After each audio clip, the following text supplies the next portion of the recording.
That's great. That was a great song. Like Ella said, that was commissioned for the National Accessibility Week last week by the Independent Living Canada Centre. And it was to celebrate and promote inclusion and accessibility in our communities. So we're your hosts today. My name is Bart. I'm a project and administrative assistant here, and I'll be here till the end of August. And this is my colleague, Dina.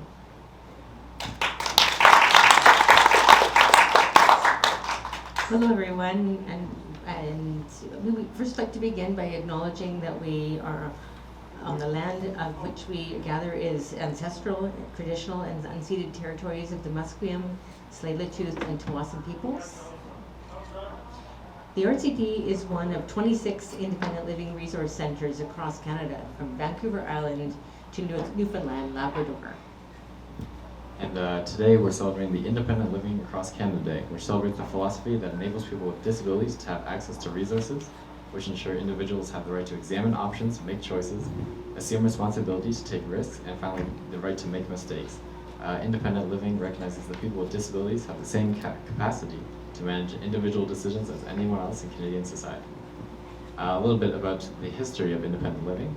The independent living movement started in 1972 in Berkeley, California, when a group of students with disabilities at the University of California created the Berkeley Center for Independent Living. The IL movement was then brought to Canada by Gerben de Jong in 1980 during a conference in Vancouver.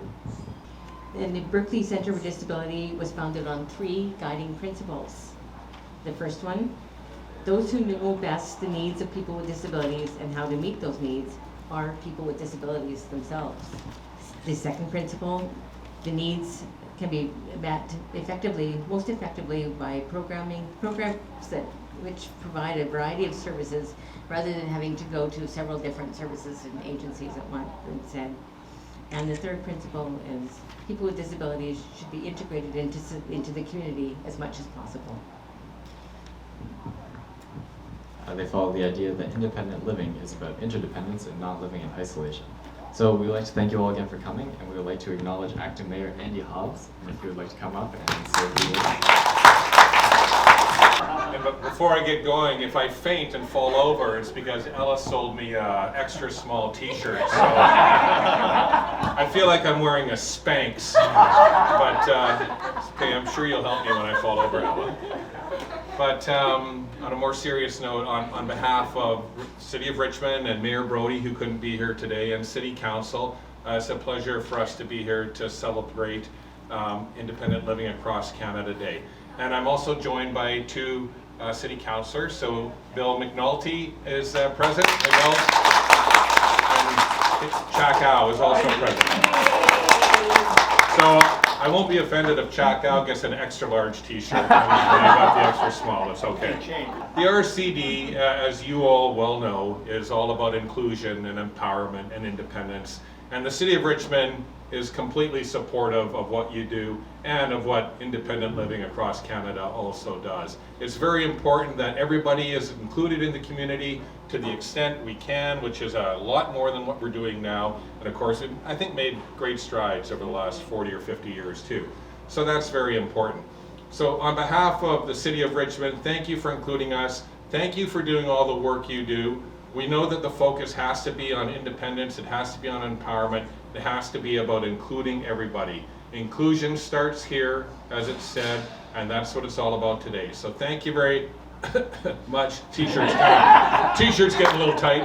But thank you very much, and thank you for having us, and thank you for doing all the work you do, Hala, and everybody else. Thanks very much. Thank you so much, Mayor Hobbs, for speaking. We would now like to introduce to you the members of our board of directors who are here today. Our board chair is Renee Leung. Our vice chair is Penny Chan. Board treasurer Samantha Sue. And board member is Sandra Gilbert. And gentleman just rolled in, and got another board member, Tom Parker.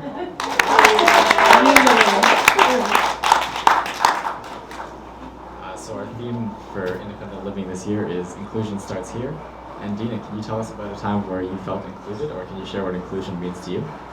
You know, I listened to Councillor Hobson saying that a lot, Mary Hobson, a lot has changed in the last 40 or 50 years, and I am just a little bit pushing almost past that 40 or 50 years. And I can tell you that I went to school when schools were not accessible, and I had a doctor who would get in my mother's face every year and say, "You make sure she goes to a normal school." And so I was very blessed to be able to do so. There was nobody else in my classes or in the school that had an obvious disability, and my grade 8, 9, and 10 school had 40 stairs from the top to the bottom, all split level. And I would get out of class 5 minutes early with 4 students my age, so grade 8, grade 9, grade 10. One would go at the front, one would go at the back, one on either side, and they would bump me up and down stairs before class got out. And that's how I got to class for 3 years. And they'd have really funny conversations in the middle of the stairs where they'd say, "What happens if I push this button? Does this piece come off?" And yet, Dina is still alive. Dina is happy and felt very included. So, how about you, Barton? What is your story of inclusion? I think, so I've been moving around a lot. I was born and raised in Victoria, and then I moved to Waterloo for school, and then I went to Toronto for work, and I came back to Richmond for work again. So I've had, every time I move, I have to meet new people, make new friends. So I would say everywhere I've gone, I've been pretty fortunate. In Toronto, I stayed with a lady that turned 100 today. Oh. Yeah, it's her 100th birthday, and she was really great because I met all of her kids and her grandkids, and I met tons of people through her, and she told me all about Toronto, where to go, where to visit. And I think that was really fortunate that I got to meet with her and stay with her, and I heard a lot of great stories from the years she's lived through, so I think that was wherever I move, I get pretty lucky with meeting people. And then even coming here, everyone is so nice here, all the participants, volunteers, and staff. I really enjoyed working here so far. And I think, yeah, that's my story of inclusion so far. Thank you. I think we all probably have stories of inclusion, and it's just really important to acknowledge that as time goes on in each day. We want to capture some of your experiences in a sentence. We're not going to include any personal information, but you can write down or share your experiences of inclusion with Tom behind me here, and he wants to put it on the barrage so that we can just keep track of it all and have that good feeling of celebration. And if anyone would like to share their experiences that they've had in the group, we can come up here and talk about it at the microphones. And we're hopefully, those of you who are here from the council or acting mayor and council would be great to have you all come. And any staff and anybody here that has stories of inclusion, we would love to hear from you. So, thank you. I'd like to hear Councillor Bill Manotti. Oh, thank you very much, but you're on this, so anyhow, we're here. I'll just say thank you very much for the invitation and the opportunity to come here. But I feel included sincerely when I'm here at RCD, and I can be myself, and I can share with each and every one of you, and we can work together in terms of accessibility and education, because we have a long ways to go yet, and I'm very comfortable here. I'm just one of the people, one of the guys, one of the gals, and I enjoy it. And my old friend Tom Parker is here, way back when. We go back a few years, but also I got involved in this back in the 60s with adaptive physical education in the province of British Columbia when I first met the founder of RCD, Frances Clark. I've known her from 1966. So that doesn't tell you how old I am. I'm 47. Thank you very much. No, I just want to say that how much I miss a friend who just passed away about 3 months ago in his 80s.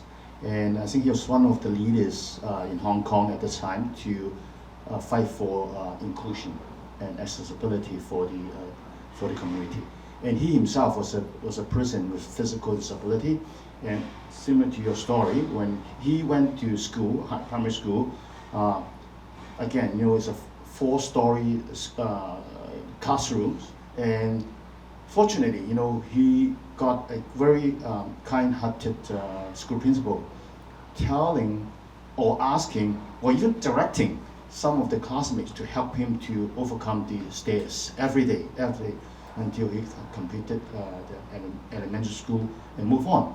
And then he overcome a lot of difficulties and challenges and become a professional accountant. And eventually he worked for the government, and he became a very strong advocate for equity and all kinds of inclusion in Hong Kong. And at the end, he was being recognized as a champion.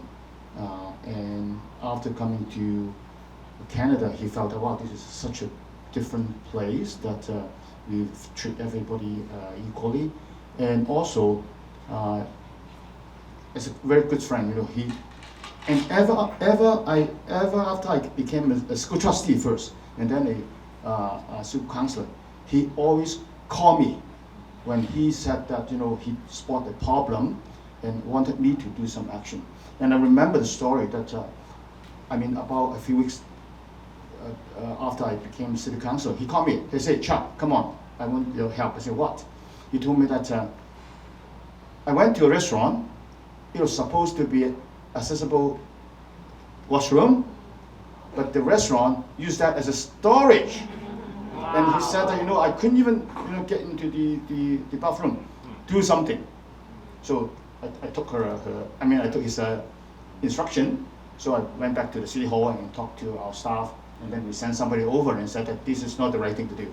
So the restaurant had to do the change the next day. So I think he was my very good friend, and then he was also my mentor, advisor, and also inspiration for me. Yeah, thank you. Thank you. Am I speaking close enough to the mic? Now I'm included. Okay. I was injured when I was in high school, but before that I felt included by being selected in my elementary school when Princess Elizabeth was visiting Canada. And I cherish a photograph taken in Brockville in 1951. And she wasn't queen for another year and a half, 2 years. But I learned very recently that Queen Elizabeth Park has a tree planted on the occasion of her visit when she was fortunate enough to meet me. And following my injury, though, I feel I was fortunate and really well included in the care system. And the first indication of that was that I was on the ski patrol. Breaking my neck on Grouse Mountain was a good idea in some sense, because the first person to me was a registered nurse with the ski patrol. And that fortunate advice she was giving took me right down the hill on the chairlift into a station wagon, past the Lionsgate Hospital, and fortunately straight on to Vancouver General, where the experts there were fortunately being available. So this is only the beginning of the story, and there's so many other occurrences. I've lived in 5 major cities in Canada and enjoyed meeting the group of people who support independence and working with them in each of these centers. And I'm really pleased to see so many here today. Thank you. I can share an experience that just happened to me recently. I have begun attending a new church recently, and on my first Sunday, I immediately encountered that there's no way I was going to reach the soap dispenser in the ladies' washroom.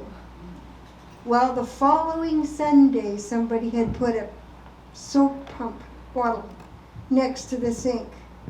Like somebody, don't ask me who, but obviously somebody saw that I couldn't reach and took the care to have something there for me the following week.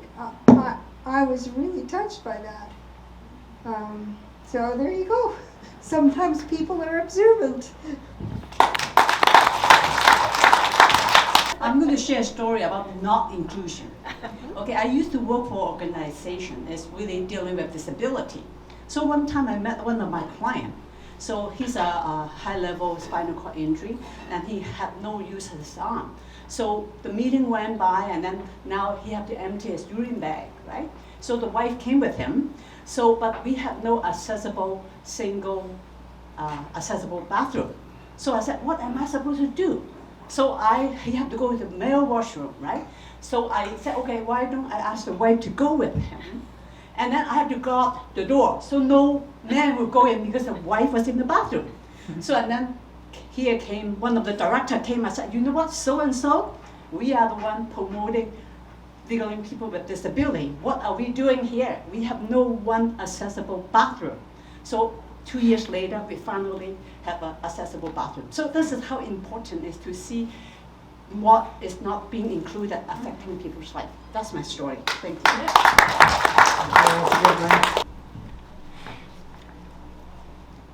Good afternoon, everybody. My name is Samantha. I'm the board chair, or not chair anymore, ex-chair, and board treasurer. So I'm watching the money. And talking about that, I think I'm feel included when I'm in the city, great city of Richmond. Why? Because I travel a little bit before.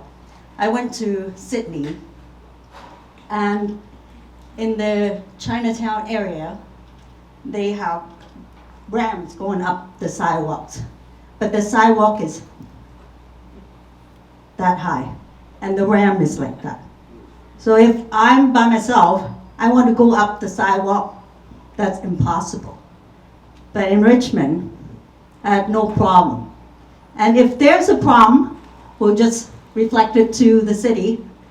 2 months later, it's done. Because I was in Steveston area, went to a ramen place.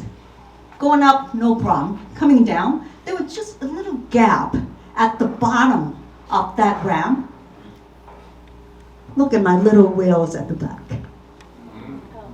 When I went down, the wheels get caught in that crack. Try to back up, no. Try to go forward, no. Half an hour later, I don't know why, that was a very quiet day. No one was there. Usually there were a lot of people walking by. So half an hour later, there was a couple of bikers coming on the other side of the street. Help, help, help. And they thought that I was joking. I said, I'm not joking, I'm stuck here.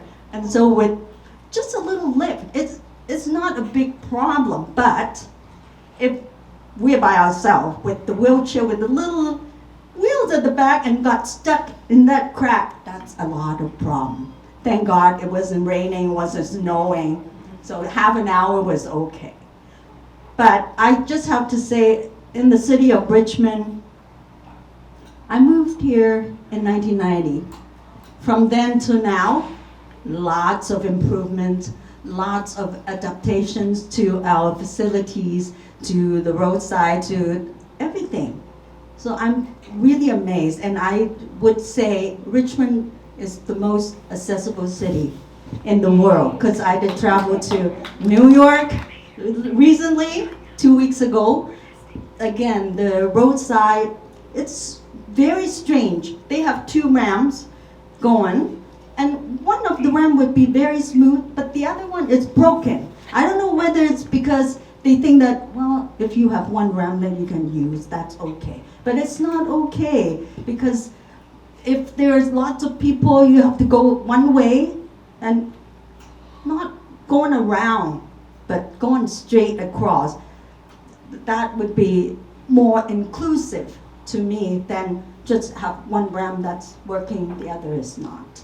And in Richmond, we see a lot of the constructions going on, and we reflected to the city too about the construction site. Some of them, they blocked the sidewalk. And if people with wheelchair or strollers, where do we go? We had to go back to the other side and go down the road. That would be dangerous. So I think the city is doing a lot to improve that too. And like I said again, I feel included when I'm in the city of Richmond. Thank you. And so, thank you everybody for sharing your stories. And it's a topic that we can go on about for a very long time. But I hope you feel encouraged a little bit about today, how things have improved over time and will improve in the future again. So I'm going to turn it over to Barton now to finish off this part. Good. Thanks to everyone that shared their stories, and thanks for everyone for coming out, to the acting mayor, to the board, the council members, the staff and the participants, the volunteers. I believe now we're going to take a group photo. And then after that, feel free to share your experiences here on the board, and they can come up on the board. And then we also have refreshments in the back. So thank you again.